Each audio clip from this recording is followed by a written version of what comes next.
Estamos de volta com a Alerj Debate de hoje, falando sobre tratamentos de fertilidade. Dr. Paulo, no bloco anterior, o senhor deu exemplo aqui, por exemplo, da endometriose, que é uma das causas, né, de problemas para a mulher engravidar. E, na verdade, acaba sendo uma solução também à gravidez para essas mulheres. Falou sobre a questão das pessoas com doenças infecto-contagiosas. Quais são as outras causas de problemas de infertilidade nos casais, tanto nos homens quanto nas mulheres? Porque a gente sabe que os problemas podem ser diferenciados, né? Tanto no homem quanto na mulher. A infertilidade conjugal, ela, como eu falei, ela tem cerca de 15% dos casais. E a distribuição dela das causas, ela é bem homogênea. 30% a 40% dos casais que não conseguem engravidar, o problema é exclusivamente na mulher. Cerca de 30% é exclusivamente do homem. E 30% você tem associação de fatores masculinos e femininos. Ou seja, a mulher pode ter a trompa obstruída e o esperma do marido ser alterado, ou a mulher não está ovulando corretamente e o marido também tem alteração espermática. Então a distribuição é bem democrática, quer dizer, não tem uma causa específica. No homem, o que causa alteração do espermatozoide no homem, a maior causa habitual é varicocele, que é uma varize das veias que drenam o testículo. Temos também causas genéticas, temos fatores também infecciosos, por exemplo, a famosa cachumba, que é a parotidite, que a gente chama orquite pós-parotidite, é quando a cachumba desce para a bolsa escrotal, pode levar à infertilidade. Existem causas congênitas, o homem pode nascer com obstrução do ducto que elimina o ejaculado, uma série de coisas. Na mulher, os fatores são ou problemas hormonais que dificultam ou impedem a ovulação, problemas na trompa, que pode ser obstruída parcialmente ou completamente obstruída, problemas na cavidade uterina, pólipos, miomas, a própria endometriose. Então, dependendo da causa, o tratamento pode ser clínico, cirúrgico ou pelas técnicas de reprodução assistida. Então, o tratamento clínico, aquela mulher que não ovula direito, ou que a prolactina é muito aumentada, ou que tem alteração do hormônio tiroidiano, nós medicamos, corrigimos essas alterações hormonais e a mulher volta a ovular e engravidar. Obstrução das trompas, podemos fazer cirurgia para recanalizar essas trompas, cirurgia para retirar endometriose, cirurgia para retirar mioma, para retirar pólipos. Mas nos casos que não resolve com tratamento clínico ou cirúrgico, nós precisamos das técnicas de reprodução assistida. Por exemplo, quando as trompas são completamente obstruídas e não consegue corrigir com a cirurgia, quando o espermatozoide do homem é muito alterado. Nesses casos, o único tratamento é através das técnicas de reprodução assistida, que são a fertilização in vitro e a inseminação intrauterina. Eu fiquei muito feliz quando soube do projeto do deputado Luiz Martins, porque realmente a gente precisa desse apoio. E uma coisa que é importante ressaltar é o subaproveitamento do profissional do Estado. No Hospital Pedro Ernesto nós temos profissionais de primeira linha que trabalham na sua clínica particular com procedimentos de ponta e que no serviço público são subaproveitados, porque não dispõem dos equipamentos. Então não adianta ter, não é só na minha área de reprodução humana, não adianta você ter dentro do Hospital Pedro Ernesto professores que são capacitados para fazer tratamentos altamente especializados se o hospital não dispuser de equipamentos para que esse profissional atue. Senão a gente acaba... Esse profissional já está ali, já é funcionário, já recebe, já cumpre sua carga horária ali e acaba sendo subaproveitado. Eu acho que é isso que nós temos que aproveitar, é usar os recursos humanos que nós temos para beneficiar a população que necessita desses recursos. Acaba sendo também um desperdício de recursos públicos, Com né, deputado? certeza. Porque a pessoa está ali à disposição, sendo paga pelo Estado e não está podendo prestar o serviço que ele poderia. Poderia. Então, não é só, nós temos que defender o serviço público, mas nós temos que ter o serviço público aparelhado para que possamos realmente atender a população. Eu, desde garoto, conheço como referência o Pedro Ernesto. Eu valorizo muito, Natália, o profissional como o doutor Paulo, porque, na verdade, se torna um abnegado, um lutador e, às vezes, sem companheiros para defender a causa. Eu acho que é obrigação nossa, parlamentar, nisso. Eu saio desse encontro aqui muito fortalecido com o conhecimento que o senhor tem demonstrado, e muito mais para chamar o secretário de Estado de Saúde, o doutor Sérgio Cortes, ir lá visitar e realmente respaldar o trabalho. Porque Nós precisamos desses profissionais, você colocou bem, às vezes você está num plano de saúde, atendendo, resolvendo, e você tem condições intelectuais para resolver o problema da população menos assistida. Então, eu como parlamentar, muitas vezes o parlamentar não ajuda muito, mas abre porta, fala, a gente tem espaço, a gente tem a tribuna, e eu tenho visto hoje a Assembleia Legislativa com uma atuação muito forte do deputado, com uma presença muito efetiva hoje. Todos nós eleitos aqui, estamos todo mundo no seu encaminhamento, trabalhando muito. Eu só tenho a dizer ao senhor e a quem nos assiste na TV Alerj da importância da reprodução assistida e dos nossos compromissos como parlamentar pelo Parlamento Fluminense de encampar sua luta. E no começo do ano, nós temos o orçamento do ano que vem, vou colocar, se a minha bancada do PDT não quiser, mas tenho certeza que eu consigo convencer os 11 deputados que eu faço parte, de fazer uma emenda coletiva, de colocar recursos no orçamento para a reprodução assistida do Hospital Pedro Ernesto.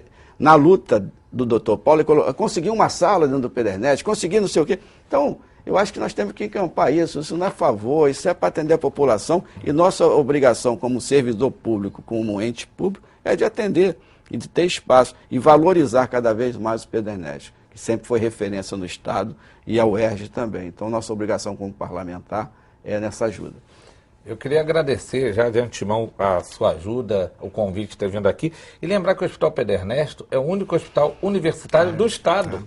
Então, e o chanceler da nossa universidade é o governador do Estado.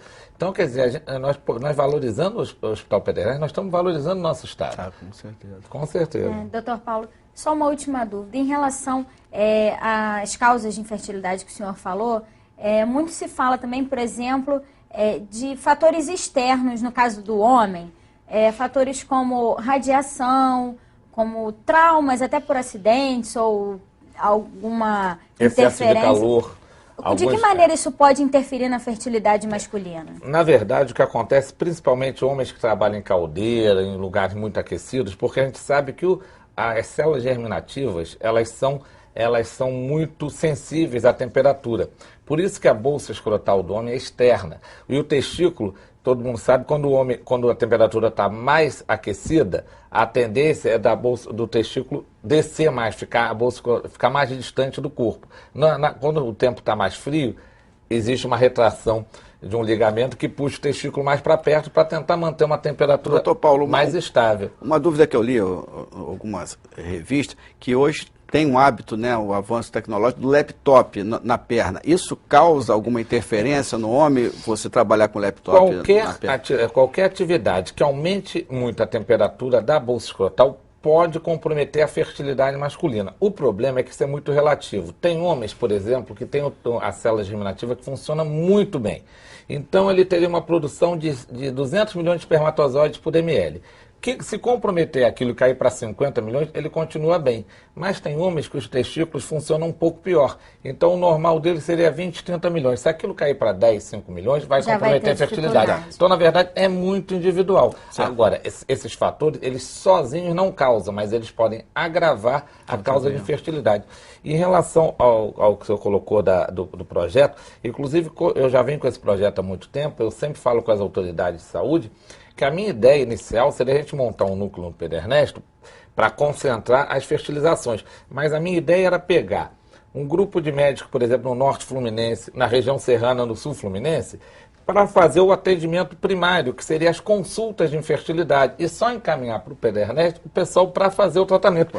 Porque eu fico muito triste, muito preocupado, quando eu vejo pessoas, às vezes, que se despencam de Volta Redonda, vêm de longe, de Paraty, chegam no Pedro Ernesto sem estar a consulta marcada, eu acabo atendendo no meu ambulatório, muita gente que não está marcada, que fica com pena, as pessoas chegam lá para procurar saber como é que podem ser atendidas. E às vezes nem é necessário. E às vezes não é necessário. Então, realmente, eu me comprometo a treinar a pessoa, a gente montar alguns polos de atendimento nas principais regiões do Estado, de forma a gente fazer uma investigação homogênea com todos esses pacientes e encaminhar para o Pedro Ernesto de uma maneira mais eletiva para as pessoas também não abandonarem emprego, trabalho, para vir aqui muitas vezes até sem necessidade. Ou até convênio, pode, por exemplo, eu estou lembrando agora, convênio. Você tem Itaperuna hoje, uma universidade particular, fazer um convênio lá com o hospital, porque você atenderia a região do norte e noroeste do estado.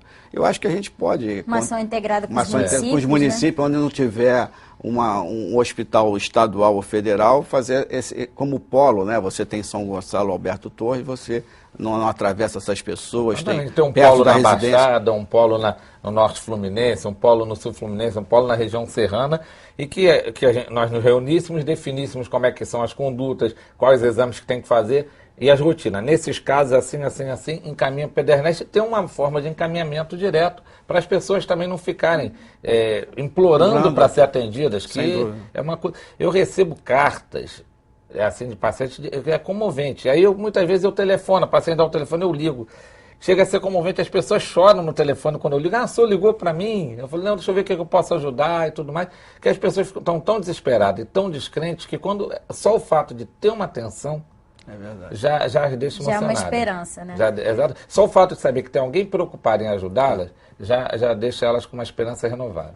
Deputado, poderia ter uma ação no sentido de fazer campanhas também em relação a dar informações a essas pessoas, a esses casais, sobre esses fatores de infertilidade, né? Porque, por exemplo, o senhor falou sobre o computador no colo, o doutor Paulo falou sobre o calor, né, no trabalho. Então, as pessoas poderiam ter mais informações e até se prevenirem em relação a muitos desses fatores. Né? Eu concordo com você, Natália. Eu acho que no projeto, até para mostrar o que é reprodução assistida, a gente chama a Secretaria de Estado de Saúde para o trabalho de educação. Eu acho que é fundamental no nosso país, no nosso estado, a informação. A gente não vê trabalhos educativos. Eu acho que a gente pode usar a rede estadual para dar palestra, para ter panfleto, orientar, porque o que falta muita gente, muitas vezes, é a falta de informação. E você colocou bem. Então, é isso que o projeto também busca, ter informações, chamar os técnicos especializados, os médicos. Ele já deu uma contribuição aqui de você formar polos, fazer palestra nas escolas, a escola aberta que a gente precisa para não só no horário que você tem da área educacional, ter outras atividades. É o que o Brizola sempre pensou, se nós tivéssemos aberto, a gente teria avançado muito mais. Usar o ENF, que é a Universidade de Campos, lá, que é um projeto do Darcy Ribeiro, usar como parte educativa. Eu acho que o projeto vê e nós temos a nossa obrigação de cobrar o executivo e fiscalizar para realmente ver se vai acontecer. Doutor Paulo, para a gente encerrar, um casal que está tentando ter filhos e acha que não está com algum problema, não está conseguindo, como é que esse casal pode identificar que existe algum problema? A partir de quanto tempo já é necessário buscar alguma ajuda? A infertilidade conjugal é definida como um casal que está tentando engravidar há pelo menos um ano, mantendo relações sexuais regulares 2 a 3 vezes por semana, sem uso de nenhum método contraceptivo. Quando eu falo nenhum método contraceptivo, não é só pílula. Não está usando pílula, não está usando camisinha, não faz coito interrompido, não evita de maneira nenhuma. Então, se esse casal já está tentando há um ano, ele deve procurar ajuda para investigar se existe alguma coisa que esteja atrapalhando esse casal. Porque pode ser também só um fator psicológico. Na verdade, o fator psicológico, ele é difícil mensurar o quanto ele atrapalha. Ele pode atrapalhar num mês, no outro, mas após um ano de relações sexuais regulares, se não está engravidando, realmente deve ter algum fator objetivo e não apenas psicológico. Tá ótimo. Doutor Paulo, muito obrigada pela sua participação na Alerj Debate. Deputado Luiz Martins, muito obrigada por ter vindo mais uma vez. Eu que agradeço. Eu gostaria de agradecer a vocês dois pela oportunidade. Imagina. Se você quiser rever esse programa, basta acessar o nosso site, que é www.tvalerj.tv. TV Alerj, o canal do povo fluminense.